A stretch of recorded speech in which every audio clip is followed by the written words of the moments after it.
बिस्मिल्लाहिर्रहमानिर्रहीम स्टूडेंट्स अस्सलाम वालेकुम। ऑब्जेक्ट ओरिएंटेड प्रोग्रामिंग के लेक्चर 20 में आपको वेलकम कहता हूँ। इस लेक्चर में हम इंशाल्लाह पॉलीमॉर्फिज्म पे बात करेंगे। ऑब्जेक्ट ओरिएंटेड प्रोग्रामिंग का एक बहुत ही अहम कॉन्सेप्ट है। पॉली से मुराद मल्टी, मैनी, मॉर्फ्स उसकी फॉर्म्स, यानी जब किसी काम को करने के लिए हमारे पास मुख्तलिफ फॉर्म्स हों, डिफरेंट वेज हों, देन उसे हम पॉलीमॉर्फिज्म कहेंगे।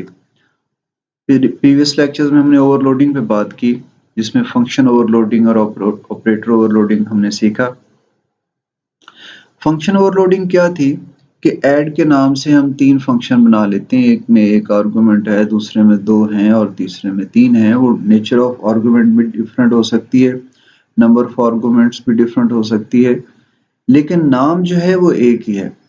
अब फंक्शन को जो मेथड जो है मेन में आप ऑब्जेक्ट के जरिए जब उसे कॉल करेंगे तो नेचर ऑफ आर्गुमेंट यानी इंटीजर या फ्लोट कौन से आर्गुमेंट हैं या नंबर ऑफ आर्गुमेंट्स की बुनियाद पे फैसला किया जाएगा कि कौन सा फंक्शन जो है वो एग्जीक्यूट करना है।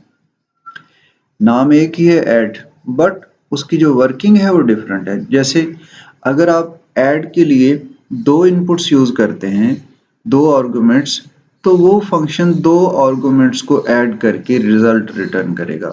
लेकिन यही ऐड का फंक्शन अगर आप थ्री आर्गुमेंट्स के साथ यूज करते हैं, देन वो थ्री आर्गुमेंट्स की एडिशन का काम करता है। थोड़ी सी उसकी जो नेचर ऑफ जॉब है वो डिफरेंट है। यानी ऐड करने के ही हमने यहाँ पे दो अंदाज देख लिए कि दो आर्गुमेंट्स को ऐड करना या थ्री आर्गुमेंट्स को ऐड करना। तो कोरेस्पॉन्डिंग ऑब्जेक्ट जो है वो उसके मुतलका अपने मेथड को जो है वो कॉल करेगा। इस तरह से हमारे पास दो वेज आ गए। तो ये भी एक तरह से पॉलीमॉर्फिज्म की शक्ल है। इसके बाद ऑपरेटर ओवरलोडिंग को अगर देखें, आपने प्लस यानी एडिशन का ऑपरेटर ओवरलोड करना सीखा, माइनस का सीखा, और इंक्रीमेंट ऑपरेटर प्लस प्लस और डिक्रीमेंट ऑपरेटर माइनस माइनस, और इस तरह के दीगर ऑपरेटर्स को हमने प्रीवियस लेक्चर्स में ओवरलोड करना सीखा। उसमें भी क्या है कि ऑपरेटर का नेम तो एक ही है, प्लस है या माइनस है, लेकिन उसके काम मुख्तलिफ हैं। सिंपल जो प्लस ऑपरेटर है आमतौर पे जो प्रिमिटिव डेटा टाइप्स हमारे पास इंटीजर, फ्लोट, कैरेक्टर हैं, उनके साथ वर्क करता है। लेकिन आप अपनी यूजर डिफाइंड डेटा टाइप्स यानी क्लासेस के साथ भी अगर प्लस का ऑपरेटर या माइनस का ऑपरेटर यूज करना चाहो तो आप उसको रीडिफाइन कर देते हैं इस तरह से। अगर आप इंटीजर्स के साथ प्लस कॉल करते हैं तो वो सिंपली एडिशन करता है, लेकिन अगर आप यूजर डिफाइंड क्लासेस, जिस तरह से आप दो डिस्टेंसेस के ऑब्जेक्ट के ऊपर उनको प्लस करना चाहो, तो अब वो दो डिस्टेंस एक्स और वाई कोऑर्डिनेट के हिसाब से उसको जो है वो प्लस करेगा, तो वर्किंग उसकी डिफरेंट हो जाएगी। गोया एडिशन का ऑपरेटर दो मुख्तलिफ अंदाज से काम कर रहे हैं। तो ये भी जो पॉलीमॉर्फिज्म की बेसिक डेफिनेशन हमने पढ़ी कि एक ही चीज के जरिए मुख्तलिफ काम कर लिए जाएं, या यूं कह लें कि काम को करने के मुख्तलिफ अंदाज जो हैं वो पॉलीमॉर्फिज्म कहलाते हैं। सो ऑपरेटर ओवरलोडिंग हो या फंक्शन ओवरलोडिंग हो, वो भी पॉलीमॉर्फिज्म की ही एक शक्ल है।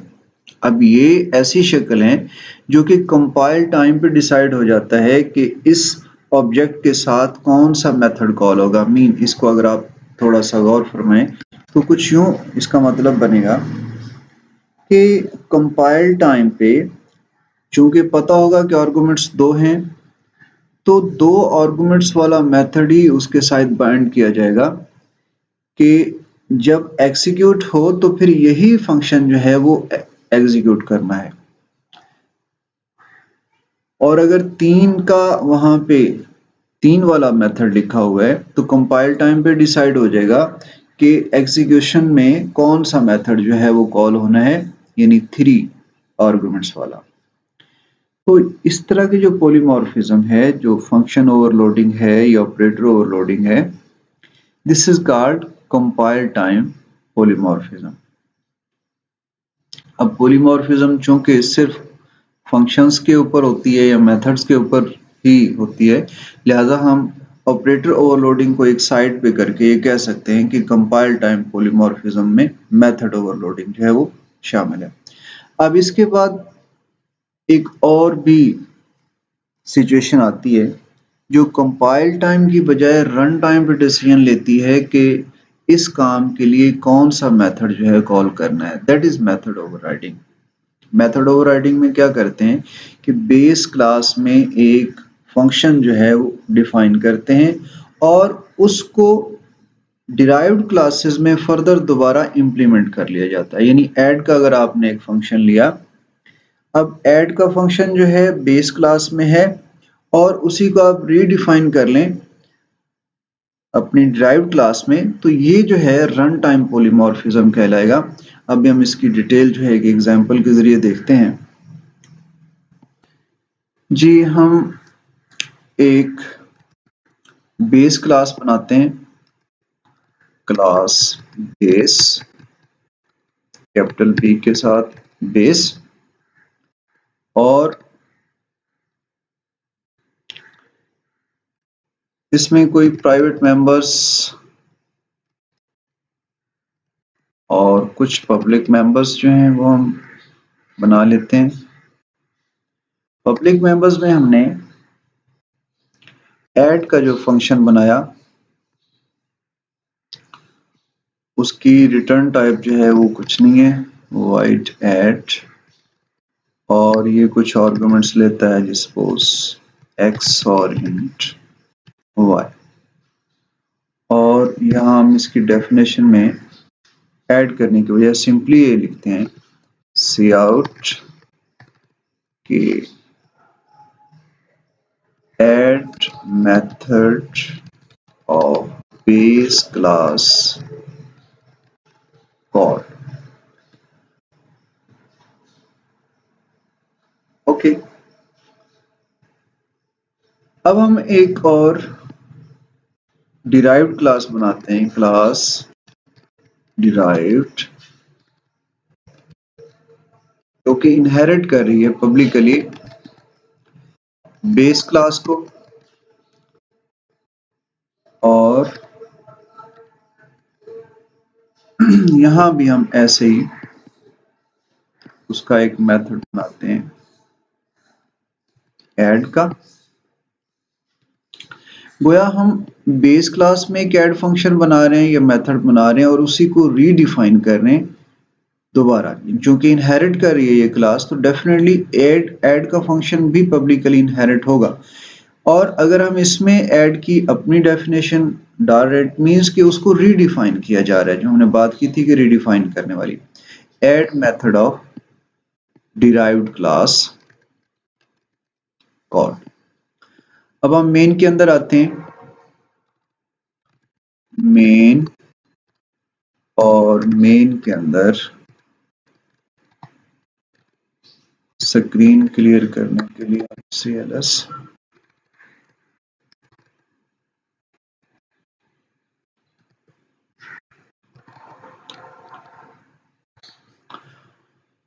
और एक बेस क्लास का पॉइंटर बनाते हैं, बेस पॉइंटर। अब हम ये चाह रहे हैं कि इस पॉइंटर के जरिए इस मेथड को एक्सेस करें और इसके साथ इस मेथड को भी एक्सेस करने की कोशिश करें। लेट्स सी कि इस पॉइंटर के जरिए जब एक्सेस करने की कोशिश करेंगे तो क्या होता है। इससे पहले हम बेस क्लास का एक और ऑब्जेक्ट बनाते हैं बी। चले हम इसको अलग से डिफाइन कर लेते हैं बी, और एक हमने डिराइव्ड क्लास का डी ऑब्जेक्ट बनाया।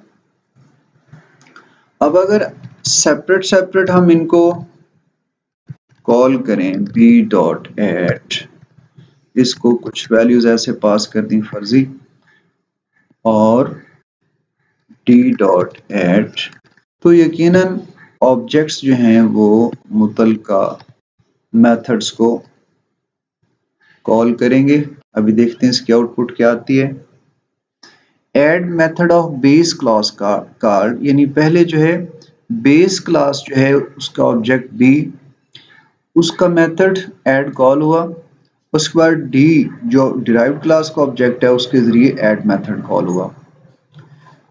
ओके, सेपरेटली ये एक दूसरे को कॉल कर रहे हैं। इसको यूं समझ सकते हैं आप कि हमारे पास दो क्लासेस हैं, बेस और डिराइव्ड, और दोनों के ऐड मेथड्स हैं। एक बेस क्लास जो है वो इनहेरिट कर रही है जो अपनी प्रॉपर्टीज हैं या जो अपने मेथड्स हैं वो सारे के सारे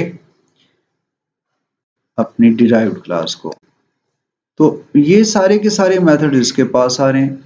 ऐड चूंकि यहाँ भी था और इसमें दोबारा रीडिफाइन किया गया है, तो हम ये कह रहे हैं कि इस ऐड मेथड को यहाँ पे फर्दर एक बार और इम्प्लीमेंट किया गया। तो अब ये जो हमारा सिनेरियो बनता है इसके मुताबिक हमने बेस क्लास का एक ऑब्जेक्ट बी बनाया और बी जो है वो अपने इस ऐड को कॉल कर रहा है, और इस तरह से डिराइव्ड का एक ऑब्जेक्ट बनाया डी जो कि इसको कॉल कर रहा है। अब हम ये चाह रहे हैं कि एक और पॉइंटर बनाए यहाँ पे जो कि इस टाइप का हो, और उसमें जब इसको लिंक किया जाए यानी ये इसको पॉइंट करे तो ये मेथड कॉल हो, और जब इसको आप लिंक करें तो फिर डेफिनेटली ये वाला जो ऑब्जेक्ट है वो कॉल होना चाहिए। आइए देखते हैं कि ऐसा ही होता है या कुछ और रीजन बनती है। तो यहाँ पे हम एक पॉइंटर जो है वो बनाते हैं। हमने बेस क्लास का जो पॉइंटर बनाया जो कि बुनियादी तौर पे बेस क्लास का पॉइंटर है। Okay,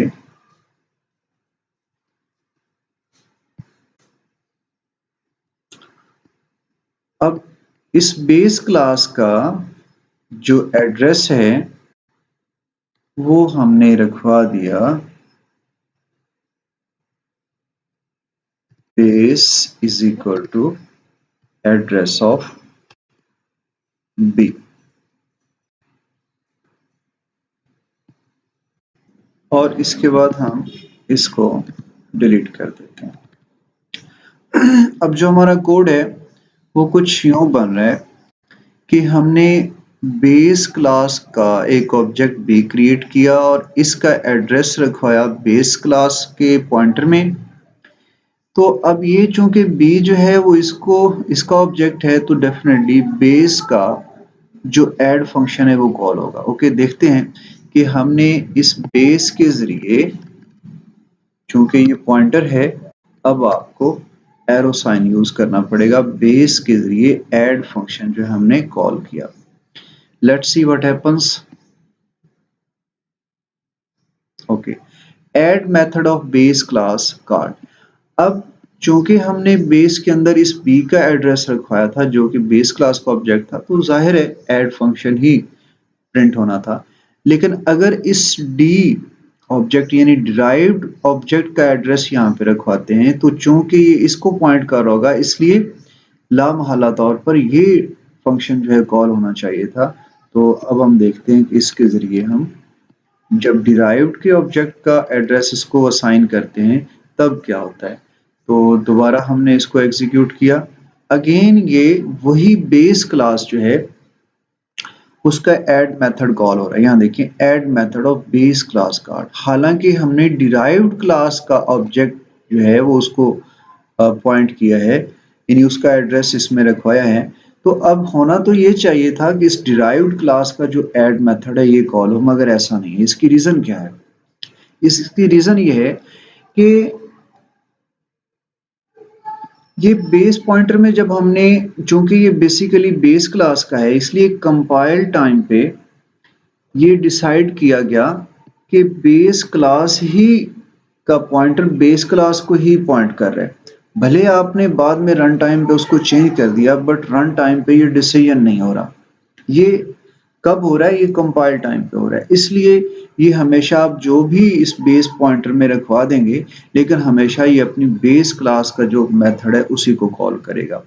this is called static binding, या कंपाइल टाइम जो है इसकी बाइंडिंग हो रही है। अब इस चीज का सॉल्यूशन क्या है कि रन टाइम पे डिसीजन हो कि डिराइव्ड क्लास का जो मेथड है वो कॉल किया जाना है। इसके लिए हमारे पास जो टेक्निक है वो ये होगी कि हम यहाँ पे इससे पहले वर्चुअल जो है वो कीवर्ड यूज करेंगे। वर्चुअल, अब वर्चुअल क्या करेगा? वर्चुअल एक्चुअली ये बताएगा कि ये जो बाइंडिंग है वो रन टाइम पे करनी है, कंपाइल टाइम पे नहीं करनी। डायनामिक लिंकिंग करनी है, स्टैटिक लिंकिंग नहीं करनी। तो अभी देखते हैं कि इसकी आउटपुट क्या आएगी।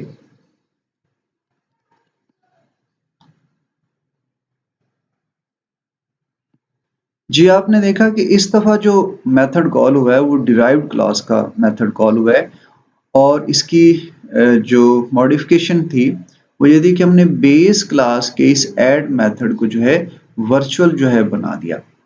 अब आप देखें अपने कोड में बेस क्लास का जो ऐड मेथड था उसको हमने वर्चुअल डिक्लेयर किया। वर्चुअल कीवर्ड ये बताएगा कि ये स्टैटिक लिंकिंग नहीं होगी, डायनामिक लिंकिंग होगी। मींस कि रन टाइम पे डिसीजन किया जाएगा किस क्लास का मेथड जो है वो कॉल किया जाएगा। अब चूंकि डायनामिक लिंकिंग होगी सो अब बेस क्लास के पॉइंटर के अंदर रन टाइम पे देखा जाएगा कि कौन सा ऑब्जेक्ट है या कौन से ऑब्जेक्ट का रेफरेंस है। इस रेफरेंस की बुनियाद पे फिर मुतलका फंक्शन जो है वो कॉल होगा। तो इस तरह से आपने देखा कि एक वर्चुअल कीवर्ड ऐड करने से हमारी एनवायरनमेंट ने मुतलका फंक्शन का डिसीजन लिया कि कौन सा फंक्शन जो है वो, हालांकि मेथड का नाम एक ही है बट रन टाइम में डिसीजन हुआ कि कौन सा मेथड जो कॉल होना है। इसी को कहते हैं पॉलीमॉर्फिज्म। रन टाइम पॉलीमॉर्फिज्म की एग्जांपल है और इसको आप फंक्शन की ओवरराइडिंग भी कह सकते हैं। अब फंक्शन ओवरराइडिंग क्या है? If derived class defines same function as defined in its base class, कि derived class जो है अगर ऐसा ही मेथड डिफाइन करे जो ऑलरेडी बेस में डिफाइंड है, it is known as function overriding. तो हमने यहाँ पे क्या किया? एक्चुअली हमने फंक्शन ओवरराइड ही किया है। बेस क्लास में भी ऐड फंक्शन था और डिराइव्ड क्लास में भी ऐड फंक्शन था, हमने उसको रीडिफाइन किया। This is overriding. It is used to achieve run time polymorphism. ये रन टाइम पॉलीमॉर्फिज्म अचीव किया जाता है, मतलब रन टाइम पे। अभी आपने देखा कि अगर आप वर्चुअल कीवर्ड यूज नहीं करते तो स्टैटिक लिंकिंग होने की वजह से कंपाइल टाइम को उसके साथ एसोसिएट कर दिया जाता है कि सिर्फ आपने बेस क्लास का ऐड मेथड कॉल करना है। लेकिन अगर आप वर्चुअल कीवर्ड यूज करते हैं तो ओवरराइड हो जाएगा फंक्शन और रन टाइम पे डिसाइड किया जाएगा कि अच्छा इसमें डिराइव्ड क्लास का एड्रेस है, सो डिराइव्ड क्लास के मेथड को जो है कॉल किया जाएगा। It enables you to provide specific implementation of the function which is already provided by its base class। यानी जो ऑलरेडी बेस क्लास में डिफाइंड है उसको आप नए सिरे से दोबारा से भी आप डिफाइन कर सकते हैं, इम्प्लीमेंट कर सकते हैं उसकी स्पेसिफिक इम्प्लीमेंटेशन। और ये तभी पॉसिबल हुआ जब आपने उसके साथ कीवर्ड वर्चुअल यूज किया। तो वर्चुअल की जो है वो एक इम्पोर्टेंस है, इसको नेक्स्ट लेक्चर में हम देखने वाले हैं मुकम्मल डिटेल के साथ कि वर्चुअल की इम्पोर्टेंस क्या है, वर्चुअल फंक्शंस क्या होते हैं, प्योर वर्चुअल फंक्शंस क्या होते हैं। आई होप कि इस कॉन्सेप्ट को अंडरस्टैंड कर लिया होगा आपने। थैंक यू सो मच, अपना ख्याल रखिएगा। अल्लाह हाफिज़।